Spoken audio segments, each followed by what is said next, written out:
युवा साथियों, मैं महेंद्र देवड़ा कोचिंग सेंटर बनार जोधपुर के इस ऑनलाइन प्लेटफॉर्म पर आपका हार्दिक स्वागत करता हूं।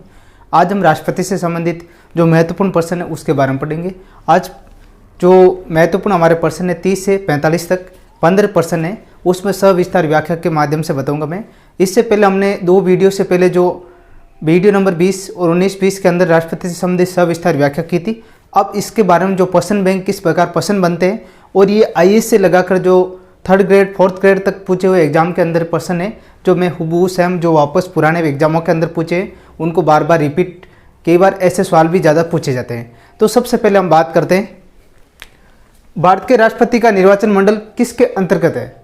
राष्ट्रपति का जो निर्वाचन मंडल है किसके अंतर्गत है, कौन से अनुच्छेद के अंतर्गत, ये सवाल पूछा हुआ है आईएएस के अंदर। ठीक है दोस्तों, तो इसमें आएगा अनुच्छेद 54 के अंदर, 54 के अंदर। ठीक है दोस्तों, अब बात करते हैं आगे, राष्ट्रपति का अध्यादेश कितनी अवधि के लिए लागू होता है। राष्ट्रपति का अध्यादेश कितनी अवधि के लिए लागू होता है, इसमें पूछ सकते, आपको बता सकते हैं एग्जाम्पल के तौर पर 6 माह, 1 वर्ष या 1 वर्ष से अधिक या 3 वर्ष, तो 6 माह सही होगा। इसमें ध्यान रखना आप, 6 माह अध्यादेश। ठीक है, उसके बाद second number, 3rd number, Bharat में प्रथम आम चुनाव कब हुए थे। कई बार पूछा एग्जाम में अंदर, बार बार ये रिपीट होता है क्वेश्चन। तो प्रथम आम चुनाव कब हुए थे, 1951-52 के अंदर। ठीक है दोस्तों, ये ध्यान रखना। अब रही बात है, भारतीय संघ में राष्ट्रपति के वही संवैधानिक अधिकार है जो, ऐसे सवाल आ गया, यानी भारतीय संघ के अंदर जो राष्ट्रपति का अधिकार है वही किसके अनुसार, यानी जैसे ब्रिटेन के राजा व रानी के अनुसार, ब्रिटिश संसद में राजा का जो स्थान होता है, राजा या रानी का होता है, उसी प्रकार यहाँ पर राष्ट्रपति का होता है संघ के अंदर। ठीक है, उसके बाद भारत के राष्ट्रपति पर महाभियोग किसके द्वारा चलाया जा सकता है। राष्ट्रपति पर महाभियोग किसके द्वारा चलाया जा सकता है, संसद के द्वारा या मुख्य न्यायाधीश के द्वारा, प्रधानमंत्री के द्वारा या उपरोक्त में से सभी के द्वारा। तो यहाँ पर आएगा आपका संसद के द्वारा उस पर महाभियोग चलाया जा सकता है, संसद के द्वारा। आप ये बार बार प्रैक्टिस करते रहना, क्योंकि राष्ट्रपति से संबंधित में समथिंग 60-70% है, जो भी मेन इंपॉर्टेंट है वो करवा दूंगा। उसके बाद उपराष्ट्रपति के बारे में पढ़ेंगे, पहले व्याख्यात्मक थ्योरी के माध्यम से, और फिर जो इनके अंदर पूछे हुए प्रश्न है पुराने और किस टाइप प्रश्न पूछे जाते हैं या जाने जो पूछे जाने की संभावना, उसके बारे में सब विस्तार व्याख्या करेंगे, तो संसद के द्वारा। ठीक है दोस्तों, अब बात करते हैं आगे, भारत के राष्ट्रपति के निर्वाचन की पद्धति किस अनुच्छेद के अंदर निरूपित है। जो निर्वाचन की पद्धति है किस अनुच्छेद के अंदर निरूपित है, वह अनुच्छेद 55, यानी अनुच्छेद 55 के अंदर क्या है, इनमें निर्वाचन संबंधित पद्धति है। अब बात करते हैं आगे, भारत के राष्ट्रपति के चुनाव के लिए नागरिक को कितनी आयु पूरी कर लेनी चाहिए। यह सवाल पूछा हुआ कई बार एग्जाम के अंदर।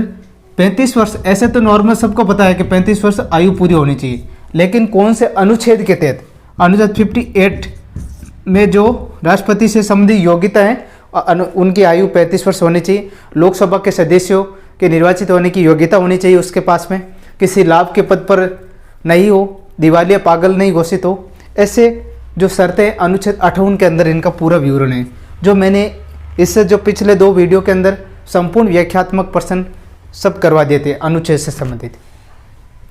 अब भारत सरकार का संवैधानिक अध्यक्ष कौन होता है। संवैधानिक अध्यक्ष का मतलब होता है संविधान के अनुसार।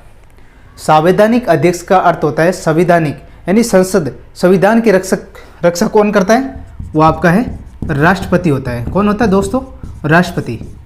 अब बात करते आगे, राष्ट्रपति को किस अनुच्छेद के अंतर्गत ये अधिकार प्राप्त है कि वित्तीय आपात लागू कर सके, वित्तीय आपातकाल लागू कर सके। यानी वित्तीय आपातकाल के अंदर अनुच्छेद 360, और अभी तक वित्तीय आपातकाल कितनी बार लगा दोस्तों, वेरी इंपॉर्टेंट प्रश्न है, अभी तक एक बार भी नहीं लगा वित्तीय आपातकाल।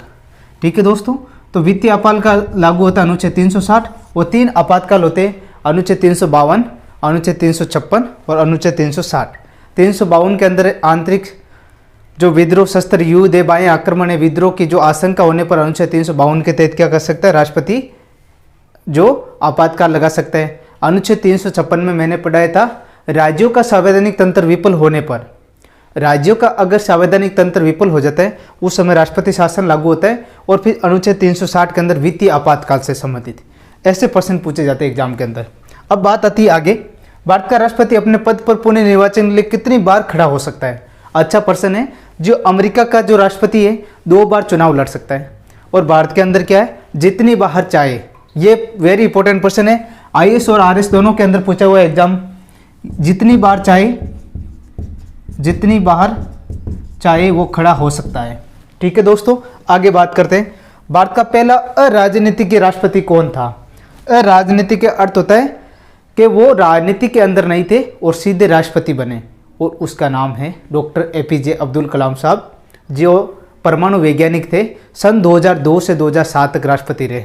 ठीक है दोस्तों, ये थे डॉक्टर APJ अब्दुल कलाम।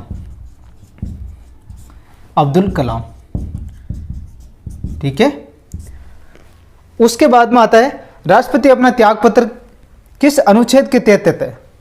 राष्ट्रपति अपना त्यागपत्र उपराष्ट्रपति को देता है, वो किस अनुच्छेद के तहत देता है? अनुच्छेद 56(1) के अर्थ, अनुच्छेद 56(1) के तहत, 56(1) के तहत क्या करता है? वो शपथ देता है। राष्ट्रपति के, भारत के राष्ट्रपति पर महाभियोग की विधि अपनाई गई है। भारत के जो राष्ट्रपति है उस पर महाभियोग की विधि अपनाई गई है। तो महाभियोग की विधि, जो विधि अपनाई गई, ये कौन से देश के संविधान से जो महाभियोग शब्द लिया गया है? वो USA के तहत। USA के है America, United state of America. ठीक है दोस्तों, फिर बात करते हैं भारतीय संविधान के अनुसार केंद्रीय मंत्री किसकी इच्छा रहने पर पद पर रह सकता है? किसकी इच्छा के अनुसार वो अपने पद पर रह सकता है? तो वो है राष्ट्रपति। राष्ट्रपति के तहत राष्ट्रपति। ठीक है दोस्तों, ये नीचे अगर क्वेश्चन नहीं आपको नजर आ रहा था, इसका मैं व्याख्यात्मक कर रहा हूं, आप सुन लेना। भारत के राष्ट्रपति द्वारा सन 1952 से 2012 तक सर्वाधिक अध्यादेश किस वर्ष जारी किए गए? ये फर्स्ट ग्रेड के अंदर पूछा हुआ है, जो 2015 वाली वैकेंसी के अंदर। तो अच्छा प्रश्न है कि भाई 1952 से लेकर 2012 तक सर्वाधिक अध्यादेश किस वर्ष पारित हुए, किस वर्ष जारी किए थे? तो वह 1993 के अंदर। कब दोस्तों? 1993, सन 1993 में क्या है? राष्ट्रपति जो वर्ष जारी अध्यादेश सबसे ज़्यादा हुए थे। ठीक है दोस्तों, मिलते हैं अगले वीडियो के अंदर। तब तक के लिए आप अच्छी प्रैक्टिस कीजिए। अभी तक हमारे कोई चैनल आपने सब्सक्राइब नहीं किया है तो सब्सक्राइब जरूर कर लें। और साथ साथ में मैं कहना चाहता हूँ कि मेरे जो शिक्षा विभाग का एक ग्रुप है, उस ग्रुप में भी आप ऐड हो सकते हैं। बॉयज़ और गर्ल्स के लिए अलग अलग ग्रुप्स हैं, तो उसी के माध्यम से आपको लिंक डायरेक्ट मिल जाए और आप यूट्यूब चैनल पर भी सर्च करके देख सकते हैं।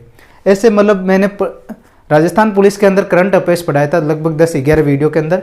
हूबहू सेम 10 के रेशियो में 8 और 9% मिले जरूर, 7 और 8 और 9 के रेशियो में। ठीक है दोस्तों, इस प्रकार हम लोग आपके लिए मेहनत करते रहेंगे और आप लोगों का उज्जवल भविष्य बिल्कुल साकार हो, और इस प्रकार आप लोग अच्छी तैयारी करें। ठीक है दोस्तों, और हमेशा आप लोगों का सहयोग हमेशा बना रहे। ठीक है दोस्तों, मिलते हैं अगले वीडियो के अंदर। जय हिंद, जय भारत।